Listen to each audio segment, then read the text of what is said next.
Thanks for tuning in to Tapped In. If you're feeling stuck or overwhelmed on the mats, come find your direction in our DFM Coaching BJJ School community. Now, let's get started.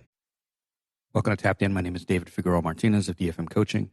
And today we're going to be discussing how the responsibility of safety kind of shifts throughout the round and sometimes shifts based on rank. And one of the early things that I was always taught was you protect yourself. Like if you're a boxing fan or MMA fan, you will probably have heard protect yourself at all times. And the goal being that you are solely responsible for whatever may happen to you or could happen to you, specifically with like the round is ending and someone throws a shot, the bell rings and the shot's still coming. Your job is to protect yourself above and beyond. And I think that also sometimes gets translated, especially in American culture, into everything else that we do. So in Jiu-Jitsu, we sometimes look at it as I need to protect myself at all costs, at all times.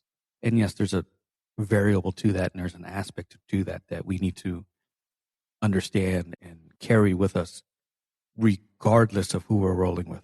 Completely agree.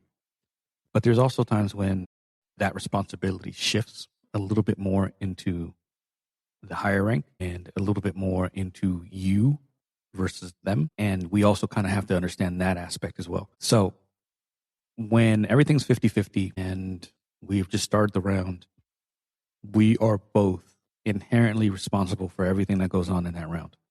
I'll talk about rank towards the end. We are responsible for our weapons, our limbs, our knees, our feet. We're responsible for the techniques we decide to use, whether we have enough space for them, whether the amount of force that we need to use in order to pull the technique off, and at what stage we need to throttle down so that we don't put too much pressure or too much yank onto a specific technique. We have to understand that for ourselves. And I get that when you're newer, this sense doesn't really exist. And that's one of the reasons why when I get a brand new student, I try to pair them up with someone who's more experienced when they roll. I do not want two brand new students going at it. It turns into a melee and it's unsafe in every sense of the word. But when I can put some brand new student with someone who's been around 5, 6, 7 years, they get to witness what a round should look like. So early on, most of the responsibility is shared, 50-50, roughly. When we start getting into techniques and things that I need to do or they need to do, then it starts to shift. If I'm in survival mode, let's say they're starting to pass my guard, I am taking more of the responsibility of protecting myself than they might be. And I need to understand that because not every partner is aware of what their own body mechanics feel like. Not every partner is aware of the spacing between us as player A and player B, but also the spacing between us and the environment. They're not always aware of the wall that's next to us, the edge of the mat that's next to us, people that are next to us. So we have to understand that, yes, I'm taking up a larger share, but they should also take up some kind of, which I'm going to talk about in a minute too. I am more focused on keeping myself safe when I'm on my back foot, when I'm on my back, on my butt, when I'm defending transitions and passes, when I'm trying to defend against submissions. My understanding or my awareness of safety balloons because now I have to really be careful because I might get stuck in something that I can't get out of, or I might get stuck in something that I can't defend if my partner decides that he wants to be maybe a little reckless, intentional or unintentional. While I don't attribute malice to most training partners, I have rolled with some people who are a little careless. So my safety awareness even balloons even further than it would normally go. And I'm far more cautious of where are they? Where am I? What are they hunting for? What I need to defend? I've had training partners who have dropped their weight on wrist locks, completely unnecessary. I've had training partners who have grabbed their fingers roughly, and you're not supposed to grab individual digits. I've had opponents who, when they are moving, their forearms or elbows are a little free, and I don't know if it's intentional or not, and sometimes you catch something. So anytime that I'm on my back foot where I'm defending, my highest priority is keeping myself safe, and I have less of a degree of concern on if my opponent's having a good time. Like if I trust them, we can play. But there's those rounds where you're with someone who just doesn't understand that safety or doesn't hold safety to the highest regard like you do, or is maybe sometimes a competitor and they're not really concerned with the safety of the people around them because they got to get into that mindset of kill or be killed. So I then shift my highest priority, safety. It's not let's have a good round. It's I need to buckle down and protect my face. I need to protect my limbs. I need to protect myself from anything that may happen here. So at that stage, again, I'm carrying most of the load in that sense. When we start getting into territory where maybe I am now the attacker and I'm the person that's dictating the rounds or dictating where we're going, I then start taking a look at safety of my training partner more of myself. And the reason that is because, again, which I'll talk about rank in a minute, I don't want to have my training partner go back home in a condition that they didn't come to me in. And so I'm really conscious of having people who roll with me, have fun, whether they decide to go 50% or close to 100%, but I want them to return home in the same condition. It's a priority of mine. So my focus, while I'm still concerned with safety, it's to a lesser degree when I'm attacking, but it shifts from me to them. It shifts from what I'm doing for my own personal goals, and then it shifts to what are they more likely to do from a position of being threatened. Again, some people will flail and thrash. Some people will kick, and they don't intend to kick, but like they're trying to play a guard, and you have to be conscious of that for yourself. But you also have to be conscious for them. If I get let's say I start going for a rolling Kimura, I have to be conscious of the space around us, my training partners, but I also have to be conscious of how are they going to respond? Like the person that I'm going with, what are they known for? Are they known for being really technical? Or are they known for walling out a little bit? And if I understand that they're going to potentially respond in a way that is not technical, but maybe has garnered them some success in the past by just freaking out and hulking out, then I take that under my advisement too, because I understand that that response of theirs will put them in danger as well. Because I might have something really deep. Let's say I get a Kimura and I'm in top, or I'm in a position where the Kimura wrist is behind their lower back or approaching their shoulder. And I know they're going to try to hulk out, and it's not the smartest thing to do ever.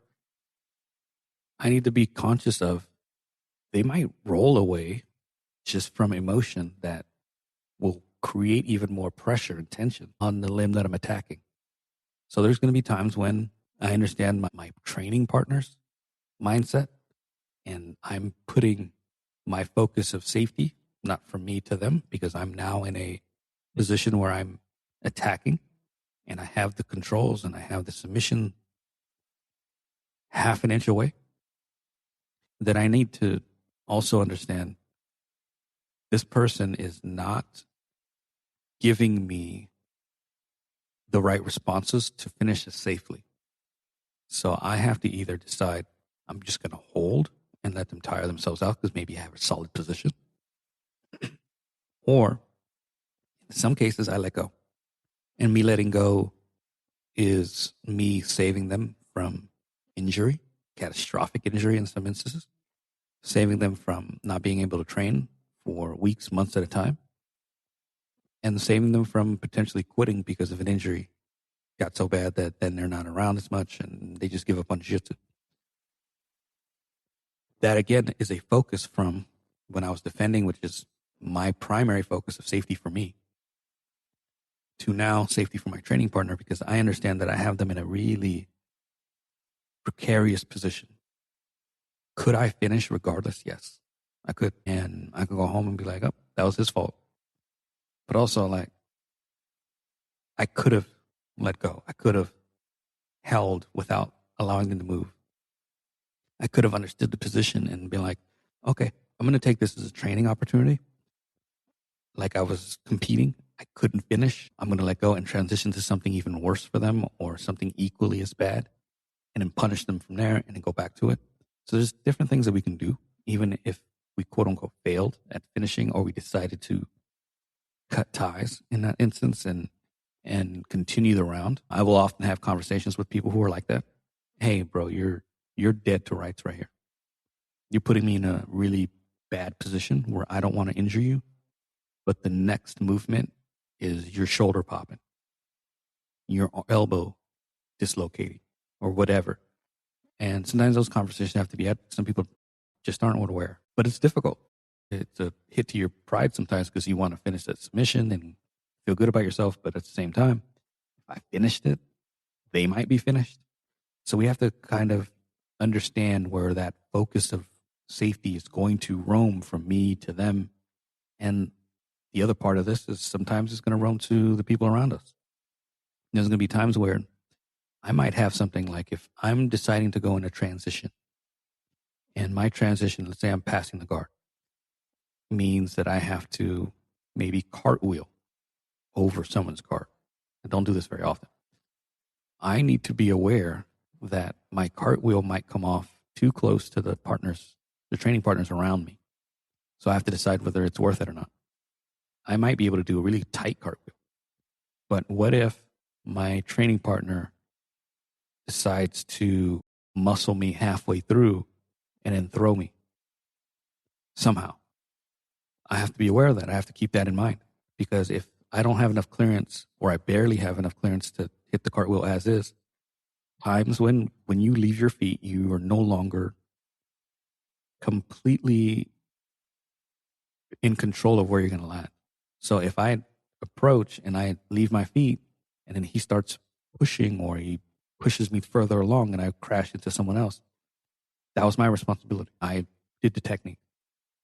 So there's times when you might be throwing a throw. I've watched these videos on Instagram sometimes where there's a couple of groups on the ground and there's someone who's doing a throw and it's live action, live sparring, and they do the throw and it comes really close to someone's head. And it bothers me because that is a lack of responsibility on the person who's doing the throw. I can't dictate how my partner's going to respond all the time. They might go wide with their legs. They might panic and flail. And now I have their legs crashing into someone's head. Like, I have to be conscious of that. My area of responsibility, again, shifts from myself at times where I'm only worried about me. And then it's going to shift to when I'm attacking, I'm now worried about them. And then I'm doing certain techniques. I also have to worry about the people around me. I was watching this episode, Simon Sinek, his podcast, and he was interviewing a police chief. And he discussed the role of police being of protecting the public. And I'm not trying to get political, but he was discussing how their role is to protect the public. So they respond to a call. They go in, there's a robbery or an assault.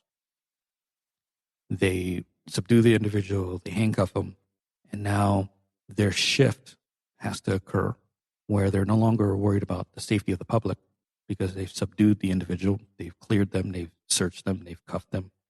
Now their area of responsibility for safety measures is the perpetrator, because now he's under my care.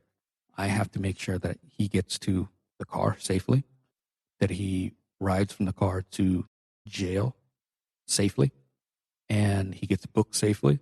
And then the people at that facility are supposed to have some form of safe facility where things don't happen. We know that they do.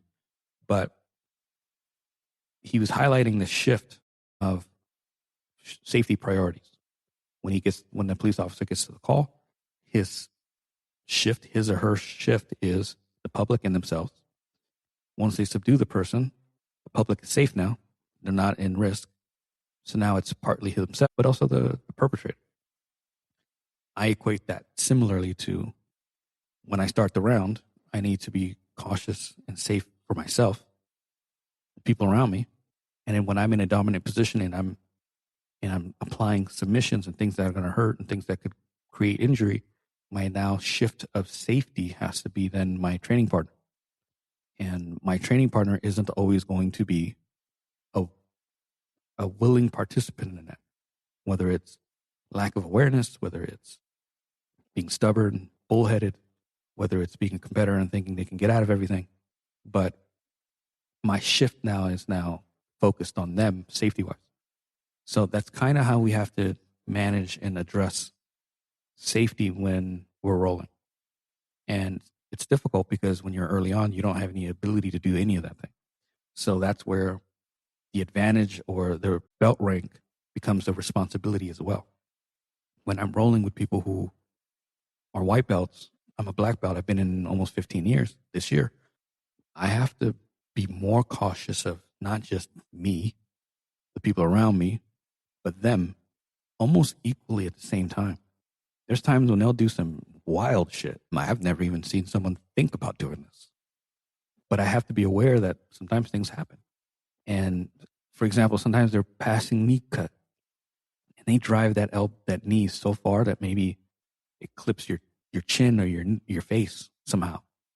And you're like, well, I need to be cautious of that now. I didn't ever experience this, but I need to be cautious. And there's sometimes when two people, maybe you're rolling with them and they start to traverse their outside heel across your waist and start knee reaping. They're not aware that that's a rule necessarily all the time, because maybe you didn't necessarily explain it, but they've caught themselves in a position that now I have to address. And there's times that that's going to happen. There's times when maybe you have them in a footlock or something similar, and they're not aware that they should roll one way and not the other. I have to, as the higher belt, I have to take responsibility in this round and either let go or prevent the movement or both. And we have to have a conversation. Hey, when you're in this spot here, don't move this way. It tightens everything up. So that's the responsibility of the belt. And that doesn't just mean me. That can mean a new blue belt with a newer white belt. The level of understanding may not be as high with the blue belt, obviously, but they know far more than the white belt. So they have to be cautious of what's going on for their level. And then the instructor has to be able to step in at times and see two pairs that are just not adhering to something that's deemed safe for us. And sometimes you got to stop them and be like, hey, don't do this. When you do this, this might happen. There's times when I have submissions and I have them and they start rolling away and I'm just like, fuck, I'm just letting go. Because I can't stop the movement and I can't address it verbally quick enough. So I have to just let go. So responsibility of someone's safety goes more towards the higher belt, but not necessarily exclusively. But for safe rounds, the leader in the dance has to take some of that on. I'm hoping this makes sense. If it for some reason does not, and you have questions about it, please hit me up.